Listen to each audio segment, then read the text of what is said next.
এখন গরমকাল, আর গরমকাল মানে নানা রকম কীটপতঙ্গের উৎপাত বেড়ে যাওয়া। আমাদের প্রত্যেকের বাড়িতে দেখবেন এখন আরশোলা, টিকটিকি, মশা, মাছি বা পিঁপড়ের উৎপাত কিন্তু বেড়েই গেছে। আর আমরা হয়তো বাজার থেকে বাজারজাত নানা রকম লিকুইড এনে এদেরকে মারার জন্য স্প্রে করি। কিন্তু এই ধরনের স্প্রে কিন্তু আমাদের স্বাস্থ্যের বা আমাদের বাচ্চাদের স্বাস্থ্যের জন্য কিন্তু অনেকটাই ক্ষতিকারক। তা আমরা যদি সেরকম কিছু ইউজ না করে ঘরোয়া পদ্ধতিতে এই আরশোলা, টিকটিকি, মশা, মাছি বলুন বা এই পিঁপড়ে দূর করতে পারি, তাহলে কেমন হয়? তা আজকের ভিডিওতে সেরকমই একটা অসাধারণ ঘরোয়া টোটকা শেয়ার করব। আশা করছি টিপসটা আপনাদের অনেকটা কাজে আসবে। এটা আপনারা বাড়িতে বানিয়ে রেখে যখন ইচ্ছে তখন কিন্তু ইউজ করতে পারবেন। আর এটা ইউজ করলে আপনাদের বা আপনাদের বাচ্চাদের স্বাস্থ্যের কিন্তু কোনো রকম ক্ষতিও হবে না। এটা 100% কার্যকরী অসাধারণ একটা ঘরোয়া টোটকা। তা চলুন দেখে নেওয়া যাক এটা আপনারা কীভাবে বানাবেন। তা প্রথমে আমার এখানে লাগবে কিছুটা গরম জল। তা এখানে সেজন্য আমি একটা প্যান কিন্তু বসিয়ে দিয়েছি। এটা আমি উষ্ণ গরম কিন্তু করে নেব। তা আপনারা চাইলে কিন্তু জলটা ফুটিয়েও নিতে পারেন। তা ফোটানোর পর তারপর আমি নিয়ে নেব দুটো ন্যাপথলিন। ন্যাপথলিন কিন্তু আমাদের প্রত্যেকের বাড়িতে থাকে।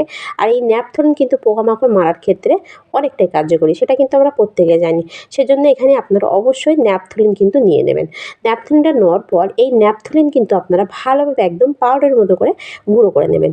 ন্যাপথলিন আমরা প্রত্যেকে কিন্তু জামা কাপড়ের একটা বাজে দুর্গন্ধ দূর করার জন্য বা জামা কাপড় যাতে পোকায় না কাটে সেজন্য কিন্তু আমরা প্রত্যেকে বাড়িতে ইউজ করে থাকি। সেজন্য অবশ্যই আপনারা ন্যাপথলিন নিয়ে নেবেন। আর ন্যাপথলিন যদি না থাকে আপনারা কিন্তু কর্পূরও নিয়ে নিতে পারেন। তো এখানে কিন্তু আমি দুটো ন্যাপথলিন ভালোভাবে কিন্তু গুঁড়ো করে নিয়েছি। নেওয়ার পর তারপর আমি নিয়ে নেব বাড়িতে থাকা একটা পাত্র। তো যে কোনো পাত্র আপনারা কিন্তু নিয়ে নেবেন। তো এখানে আমি এই পাত্রটা কিন্তু নিয়ে নিয়েছি। নেওয়ার পর এই ন্যাপথলিনের গুঁড়োটা কিন্তু আমি এই পাত্রতে ঢেলে নেব। দেখুন কিন্তু আমার ঢালা হয়ে গেছে। এরপর আমি এতে দিয়ে দেবো বাড়িতে থাকা সামান্য কিছু জিনিস, যেগুলো কিন্তু কোনো রকম কীটপতঙ্গ কিন্তু সহ্য করতে পারে না। আমরা হয়তো অনেকে জানি না যে আমাদের বাড়িতে থাকা কিছু উপকরণ আছে সেগুলো কিন্তু দিয়ে কিন্তু কীটপতঙ্গ মারা যায়। যেমন একটা উপকরণ হলো লবণ। লবণ কিন্তু আমাদের প্রত্যেকের বাড়িতে থাকে। কিন্তু এই লবণ দিয়ে কিন্তু মশা বলুন বা মাছি, পিঁপড়ে দূর করা যায়। তা কীভাবে? আপনারা যদি মাছি দূর করতে চান তাই এই লবণ কিন্তু জলের মধ্যে গুলে সেই জল দিয়ে কিন্তু আপনারা যদি ফ্লোর মুছে রাখেন বা যে কোনো টেবিল বলুন মুছে রাখেন, সেখানে কিন্তু মাছি একদমই বসবে না। তা এখানে আমি প্রথমে ন্যাপথলিনটা দেওয়ার পর এতে আমি নিয়ে নিচ্ছি 1 চামচ লবণ। তা আপনারা অবশ্যই কিন্তু লবণ দেবেন। লবণ দেওয়ার পর তারপর আপনারা যেটা দেবেন সেটা হলো ডেটল। ডেটল বা স্যাভলন দুটোর মধ্যে আপনারা যে কোনো একটা দিয়ে দিতে পারেন। ডেটল বা স্যাভলন অনেকটা কিন্তু জীবাণুনাশক, সেটা কিন্তু আমরা প্রত্যেকেই জানি। সেজন্য আপনারা এখানে ডেটল বা স্যাভলন 1 থেকে 2 ডালার মতো কিন্তু দিয়ে দেবেন। তা দেওয়ার পর তারপর আপনারা এতে দিয়ে দেবেন উষ্ণ গরম জল। যেহেতু এখানে ন্যাপথলিন দেওয়া আছে, ন্যাপথলিন কিন্তু ঠান্ডা জলে গলে না। সেজন্য কিন্তু উষ্ণ গরম জল কিন্তু অবশ্যই দিতে হবে। এছাড়া এটা যদি আপনারা 1 সপ্তাহের বেশি ইউজ করতে চান তাহলে অবশ্যই জলটা কিন্তু ফুটিয়ে নেবেন। এভাবে ফোটানোর পর এতে জলটা দেওয়ার পর ভালোভাবে গোলার পর এতে আপনারা দিয়ে দেবেন আরেকটা জিনিস, সেটা হলো ফ্লোর ক্লিনার। ফ্লোর ক্লিনার আমাদের অনেকের বাড়িতে কিন্তু থাকে, অনেকের বাড়িতে কিন্তু থাকে না। যাদের বাড়িতে থাকে না তারা কিন্তু এটা নাও দিতে পারেন। আর যাদের বাড়িতে থাকে আপনারা অবশ্যই হাফ ডালা মতো ফ্লোর ক্লিনার কিন্তু এতে দিয়ে দেবেন। তো আপনারা অবশ্যই ফ্লোর ক্লিনারটা দেওয়ার পর এটা কিন্তু ভালোভাবে একটু মিশিয়ে নিতে হবে। একটু টাইম করে মিশাতে হবে যাতে সব কটা জিনিস একে অপরের সঙ্গে ভালোভাবে কিন্তু মিশে যায়। তা দেখুন এখানে কিন্তু আমার ভালোভাবে মেশানো হয়ে গেছে। আর দেখুন ন্যাপথলিনটা কিন্তু একদমই কিন্তু গুলে গেছে। তো এভাবে অবশ্যই ন্যাপথলিনটা কিন্তু জলের সঙ্গে ভালোভাবে গুলে নিতে হবে।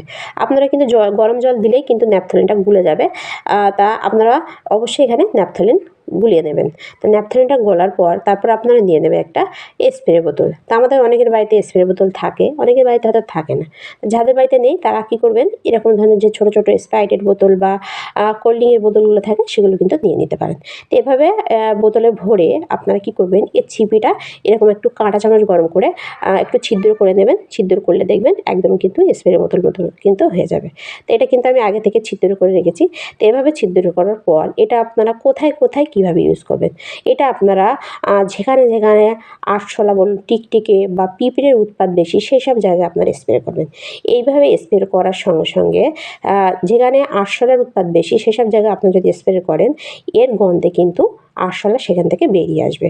আর ছটপট করতে করতে বেরিয়ে আসবে এবং আপনারা কী করবেন তাদের গায়ে কিন্তু স্প্রে করবেন। স্প্রে করলে কিন্তু তারা মারা যাবে। এছাড়া আমাদের ফ্লোরের উপর দেখবেন অনেক সময় মাছি বসে বা পিঁপড়ের উৎপাত দেখা যায়। তা আপনারা কী করবেন সেসব জায়গায় স্প্রে করবেন। স্প্রে করার সঙ্গে সঙ্গে দেখবেন যেসব জায়গায় লাল পিঁপড়ে বা কালো পিঁপড়ে থাকবে সেই পিঁপড়ে কিন্তু সঙ্গে সঙ্গে মারা যাবে। এছাড়া আমাদের প্রত্যেকের বাড়িতে দেখবেন বেসিন থাকে, এই বেসিনের ছিদ্র দিয়ে দেখবেন অনেক কীটপতঙ্গ রাতের বেলা আমাদের রান্নাঘরে আসে এবং আমাদের রান্নাঘর নষ্ট করে। তা আপনারা কী করবেন, ঘুমাতে যাওয়ার আগে এই বেসিনের ছিদ্রে কিন্তু এই রেমেডিটা একটু স্প্রে করে কিন্তু রাখতে পারেন। স্প্রে করে রাখলে দেখবেন সেখান থেকে কিন্তু কোনো রকম কীটপতঙ্গ কিন্তু রান্নাঘরে আসবে না, বা অনেক সময় দেখবেন কেঁচোও কিন্তু রান্নাঘরে আসে। তা আপনারা অবশ্যই সেসব জায়গায় স্প্রে করে রাখবেন।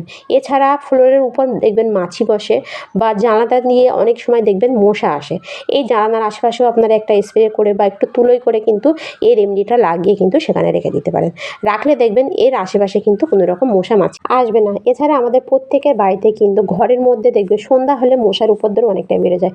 এটা আপনারা কি করবেন, ঘরের আশেপাশে বলুন বা জানালার দরজার পর্দারও কিন্তু একটু স্প্রে করতে পারেন। এভাবে পর্দায় স্প্রে করলে দেখবেন এই পর্দা কিন্তু শুকিয়ে যাবে, কিন্তু এর গন্ধ কিন্তু থেকে যাবে।